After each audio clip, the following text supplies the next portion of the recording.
யோசிக்கலாம் வாங்க பகுதியில் பேச போகிற டாபிக் ரொம்ப எமோஷ்னலான ஒரு டாப்பிக்கை பற்றி தான் பேச போகிறோம்.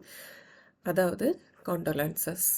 நம்ம கூட இருக்கிற ஒரு உறவு முறைகள் நம்மளை விட்டு விலகி போகும்போது, நம்மளை விட்டு ஒரேடியாக விலகி போகும்போது, அவங்களை இழக்கும்போது நமக்கு கொடுக்கக்கூடிய வேதனைகள், அதை பற்றியே தான் இன்றைக்கி நம்ம பேச போகிறோம்.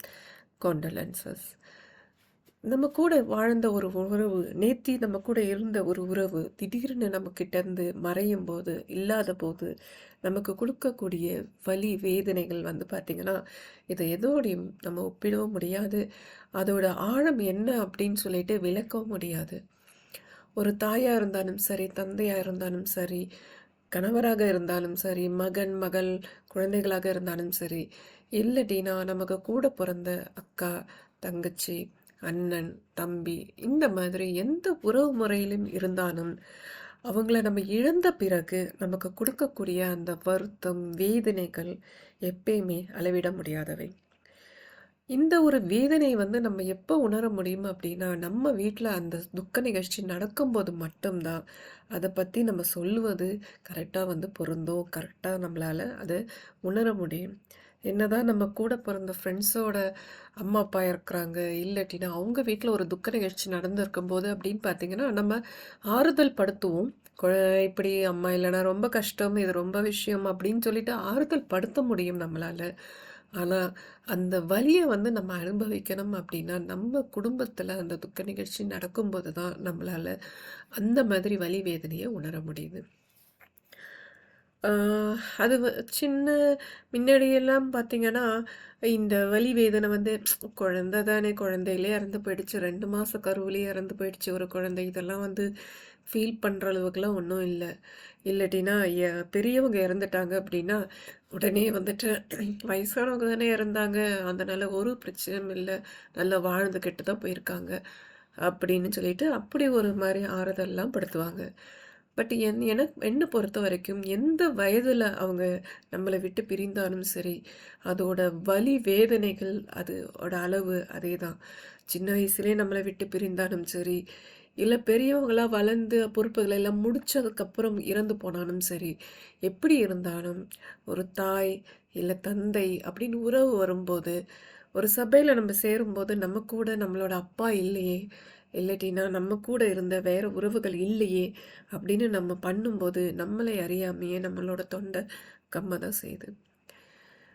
இன்னும் சில டைம் வந்து பார்த்தீங்கன்னா, நம்ம சினிமாலெல்லாம் படம் பார்க்கும்போதும் அவங்களோட பேரை கேட்கும்போதும், எங்கே நம்ம தாயோட பேரோ இல்லை தந்தையோட இழந்த தந்தையோட பேரையோ கேட்கும்போது நமக்கு சடனாக ஐயோ இதே நம்ம அப்பா பேராச்சு அப்படின்னு நமக்கு அந்த உணர்வு வருது பார்த்தீங்களா? அந்த வேதனை கூட வந்து பார்த்தீங்கன்னா அளவிட முடியாத ஒரு பெரிய வேதனை. நான் சொல்கிறது எல்லாம் என்ன அப்படின்னா, அந்த வேதனையை கண்டிப்பாக நமக்குள்ளேயே போட்டு போட்டு போட்டு போட்டு புழுங்கி புழுங்கி புழுங்கி அது நிச்சயமாகவே ஒரு பெரிய வேதனை, பெரிய கஷ்டம்தான். ஆனால் அந்த வேதனையை விட்டு வெளியில் வரணும் அப்படின்னா நம்ம தான் வெளியில் வரணும். அதை தான் பற்றி தான் இன்றைக்கி நான் பேச போகிறேன். நிஜமாவே இந்த இழப்புகள் வாழ்க்கையில் நமக்கு மிகப்பெரிய சோகத்தை கொடுத்துருக்கும், மிகப்பெரிய மாற்றத்தை கொடுத்துருக்கும். அது வரைக்கும் சந்தோஷமாக வலைய வந்துட்டு இருந்தா நம்ம திடீர்னு நம்ம கூட பிறந்த ஒருத்தர் இல்லைன்ற போது நம்மளோட வாழ்க்கையே வந்து தலைக்கீழாக போட்ட மாதிரி இருக்கும். இதில் இன்னும் ஃபைனான்ஷியலில் அஃபெக்ட் ஆகிறவங்க ரொம்ப ரொம்ப கஷ்டம். அவங்களுக்கு மறுநாள் சாப்பாடு எப்படி பண்ணுறது அப்படின்னு அந்த வழி கூட இல்லாமல் நடுத்தரில் நிற்கிறதுன்னு சொல்லுவாங்க இல்லையா, அந்த ஒரு ஸ்டேஜுக்கு வரக்கூடியவங்க கூட இந்த மாதிரி வருத்தத்துலேருந்து எப்படி மீண்டு வர்றது அப்படின்னு அதை பற்றி தான் நம்ம இன்னைக்கு பேச போகிறோம். துக்கமோ சந்தோஷமோ எதுவாக இருந்தாலும் நம்மளோட சமுதாயம் எல்லார்ட்டையும் மற்றவங்களோட ஷேர் பண்ணுற மாதிரி தான் வந்து அமைச்சிருக்காங்க. நம்ம எதையுமே வந்து மனசுக்குள்ளே போட்டு புழுங்கி அதுக்குள்ளேயே வெந்து போகிற மாதிரி நம்மளோட சமுதாய அமைப்பு இல்லை. நம்ம எதுவாக இருந்தாலும் நம்ம ஃப்ரெண்ட்ஸ் வீட்டில் ஒரு பிரச்சனை அப்படின்னாலும் நம்ம தலையிட்டு இந்த பிரச்சனையாக இந்த மாதிரி ஹேண்டில் பண்ணு, என் ஃப்ரெண்ட்ஸ் வீட்டில் இப்படி நடந்துச்சுன்னு நமக்கு ஆறுதல் கொடுக்குற அளவில் தான் நம்ம இருக்கோம், நம்ம வளர்ந்துருக்கோம். அதே மாதிரி தான் இந்த இழப்புகள் வரும்போது நீங்கள் 2 மாதம் கழித்து அந்த விஷயத்தை கேள்விப்பட்டாலும் அந்த ஃபேமிலிக்கு அந்த விஷயம் சம்பந்தப்பட்டவங்களுக்கு போயிட்டு உங்களோட துக்க செய்தியை கேட்டு உங்களோட அனுதாபத்தை பகிர்ந்துங்க. ஏன்னா, அதுதான் வந்து மனத அளவுல நம்மளோட சமுதாயத்துல, அவங்களோட துக்கத்துல இருப்பவங்கள அதுலேருந்து மீண்டு கொண்டு வரக்கூடிய ஒரே விஷயம், அனுதாபப்பட்டு இந்த இரங்கல் செய்தி நீங்க சொல்றது தான். இந்த இரங்கல் செய்தி சொல்றதுக்கு ஆங்கில வழியில பார்த்தீங்கன்னா, நெறைய கிரீட்டிங்ஸ்லாம் வாழ்த்துக்கள் செய்தி மாதிரியே இருக்கு. ஒரு பூங்கொத்து குடுத்து, ஒரு கார்டு ஒண்ணு குடுத்துட்டு, அவங்க பாட்டுக்கு இரங்கல் செய்தி குடுத்துட்டு வந்துருவாங்க. நம்மளோட வழியில அந்த இரங்கல் அன்னைக்கு வந்து அன்னைக்கு வந்து போயிட்டு அழுவுறதுன்றது ஒரு பெரிய விஷயம். அப்படி அழுகும்போது நமக்குள்ளேயும் தொடச்சி விட்ட மாதிரி அந்த துக்கம் அதோடயே பறந்து போயிடும். சம்மந்தப்பட்டவங்களுக்கும் அந்த துக்கம் அப்படியே ஆறுதல் கொடுத்து கொஞ்சம் கொஞ்சமா அதுலேருந்து அவங்களுக்கு மீண்டு வர வழி பண்ணும்.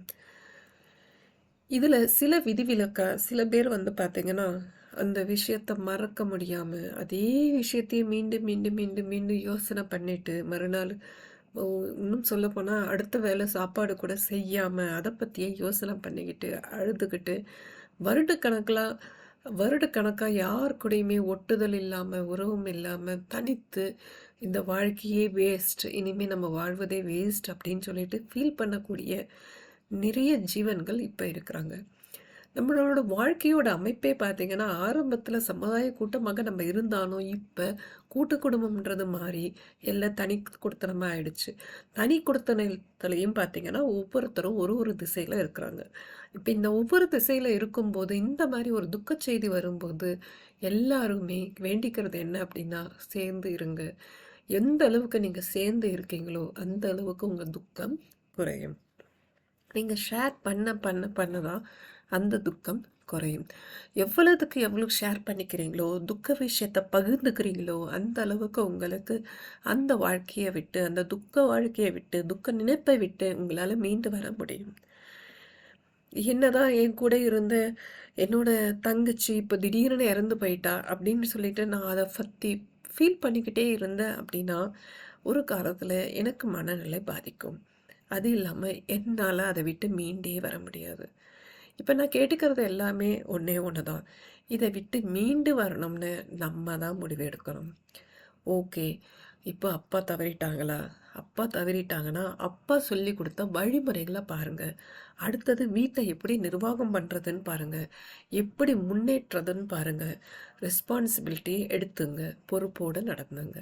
இத ஃபர்ஸ்ட்டு நீங்க செய்ய, செய்ய, செய்ய அந்த துக்கத்த விட்டு, அந்த துக்கத்த வேற ஒரு ஃபோர்ஸா காட்டுங்க.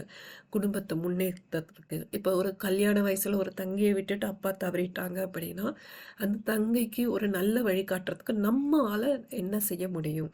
அப்படின்னு அந்த உந்துதல் போட்டு பொறுப்புடைமையே எடுத்துங்க.